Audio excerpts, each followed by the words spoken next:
Summer शेष है नहीं पाप का भागी केवल व्याध, जो तटस्थ है समय लिखेगा उनके भी अपराध। नमस्कार, मैं जनवक्ता श्रीओम गौतम। और बीएमसी ने जो कार्रवाई की थी उसको बॉम्बे हाई कोर्ट ने अवैध ठहरा दिया है। बॉम्बे हाई कोर्ट ने कहा है कि कार्रवाई नहीं होनी चाहिए, लेकिन जानबूझकर बीएमसी ने उद्धव ठाकरे के इशारे पर, संजय राउत के इशारे पर हाई कोर्ट में सुनवाई का समय 12:30 होने से 2 घंटा पहले जिस तरीके से कार्रवाई की है, मणिकर्ण का ऑफिस तोड़ा गया है, यानी कंगना रनौत का जो फिल्म्स का ऑफिस था उसको तोड़ा गया है। वो सीधे तौर पर बॉम्बे हाई कोर्ट की अवमानना है, बॉम्बे हाई कोर्ट का अपमान है, क्योंकि इसी का हवाला दिया था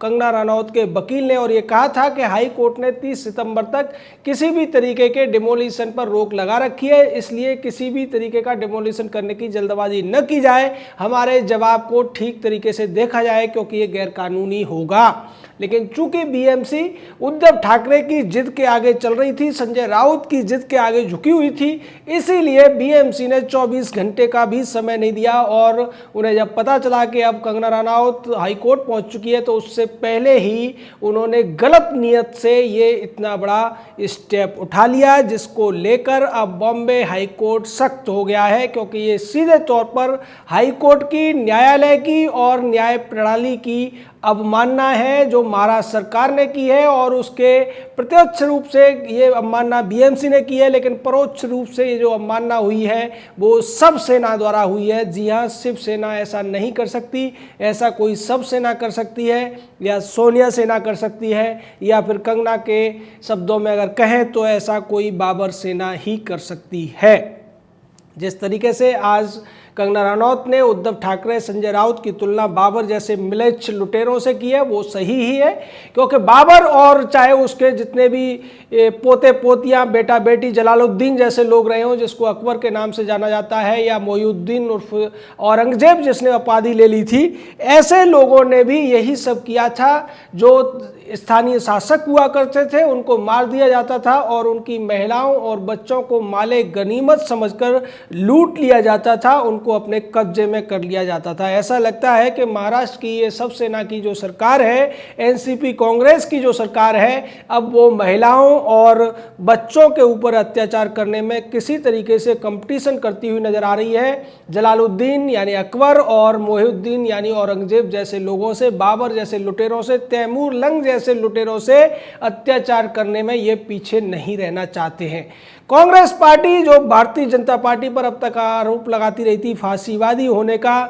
वो सीधे तौर पर इस फांसीवाद के साथ खड़ी हुई दिखाई दे रही है। फांसीवाद या नाजीवाद का मतलब यही होता है कि अगर आपकी बात कोई नहीं मानता है तो आप उसको ताकत के बल पर कुचल सकते हो, यही फांसीवाद है। फांसीवाद का मतलब भारतीय जनता पार्टी नहीं है, फांसीवाद का मतलब उद्धव की सरकार है, फांसीवाद का मतलब बीएमसी की सरकार है। और बीएमसी ने जो बुलडोजर चलाया है वो फांसीवाद का सबसे ज़्यादा आधुनिकतम और क्रूरतम एक उदाहरण है, जिसको अब बॉम्बे हाई कोर्ट ने भी गलत साबित कर दिया है। और बॉम्बे हाई कोर्ट ने जो टिप्पणी इस पर की है वो बेहद ही ध्यान देने वाली है कि बीएमसी को जब पता था कि हाई कोर्ट में ये सुनवाई हो रही है तो उसने इतनी ज़्यादा तत्परता क्यों दिखाई। इसका मतलब है कि उनकी नीयत ही गलत थी।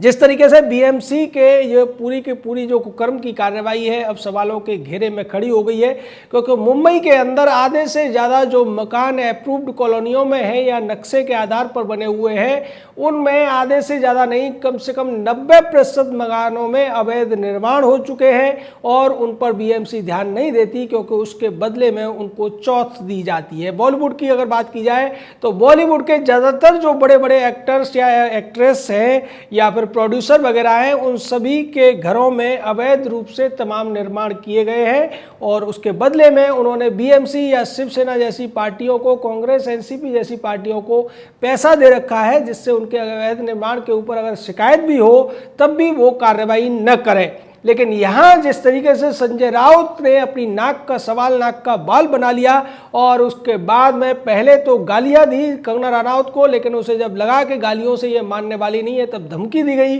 धमकी से भी जब कंगना रनौत नहीं झुकी और केंद्र सरकार ने उसको 22 श्रेणी की सुरक्षा दे दी, तो इसको भी उद्धव की सरकार ने और संजय राउत ने अपना अपमान समझा, अपने मुंह पर तमाचा समझा और उन्होंने बदले की कार्रवाई करते हुए बीएमसी के जेसीबी और बुलडोजर भेजकर मणिकर्णिका के ऑफिस पर ध्वस्तीकरण का कार्यक्रम कराया, जिसको आज हाई कोर्ट में सुनवाई का भी इंतजार नहीं किया गया। यानी सीधे तौर पर ये लोग अपने आप को हाई कोर्ट, सुप्रीम कोर्ट और न्याय व्यवस्था, संविधान सबसे ऊपर दिखाने की कोशिश कर रहे हैं। और जैसा कि अनिल देशमुख जो गृह मंत्री है महाराष्ट्र का, वो कह भी रहा था कि कोई भी हो हम कार्रवाई करेंगे। ये वही अनिल देशमुख है जब सीबीआई की मांग की जा रही थी तब ये कह रहा था कि मुंबई पुलिस कार्रवाई कर रही है और मुंबई पुलिस ने 60 दिन से ज़्यादा समय तक एक हत्या के मामले में एफआईआर तक दर्ज नहीं की थी, उसका ये बचाव कर रहे थे। वहीं दूसरी तरफ बीएमसी है जिसकी लेट लतीफ़ी और जिसके भ्रष्टाचार को लेकर तमाम सवाल उठते रहे हैं, उसी बीएमसी ने इतनी तत्परता दिखाई कि पहले नोटिस चस्पा किया गया और उस नोटिस को चस्पा करने से पहले उन्होंने बॉम्बे हाई कोर्ट के एक मार्च के फैसले को भी ध्यान नहीं दिया, जिसमें स्पष्ट रूप से कहा गया था कि किसी भी व्यक्ति के खिलाफ अवैध निर्माण को लेकर जो कार्रवाई है उसमें बहुत ज़्यादा जल्दी नहीं दिखानी चाहिए, उस व्यक्ति को सफाई देने का या फिर उस व्यक्ति को सुधार करने का मौका देना चाहिए। और ये आदेश 30 सितंबर तक लागू था कोरोना की वजह से, लेकिन उसके बावजूद बीएमसी ने जो एक हरकत की है वो निश्चित तौर पर अब बॉम्बे हाई कोर्ट का अपमान है, अवमानना है। इसको लेकर कंगना रनौत और उनके वकील अब पूरे फोटोग्राफ्स के साथ में, पूरे वीडियोज़ के साथ में दोबारा से पहुंचेंगे और सीधे तौर पर अब वो बीएमसी के खिलाफ अवमानना का केस भी करेंगे। निश्चित तौर पर इस पर बॉम्बे हाई कोर्ट को सुमोटो भी लेना चाहिए कि जब पूरी की पूरी बृहन मुंबई महानगर पालिका को यह पता था कि आज 12:30 बजे कार्रवाई हाई कोर्ट में चलेगी, उससे पहले गलत नियत से उन्होंने 2 घंटे तक बुलडोजर और जेसीबी क्यों चलाई और इसके पीछे मकसद क्या था, इसके पीछे किसका आदेश था, किसकी नियत थी, किसकी बदले की भावना थी, ये सारी चीज़ें अब सामने आ चुकी हैं। लेकिन एक और बड़ी बात है, आज जिस तरीके से जनता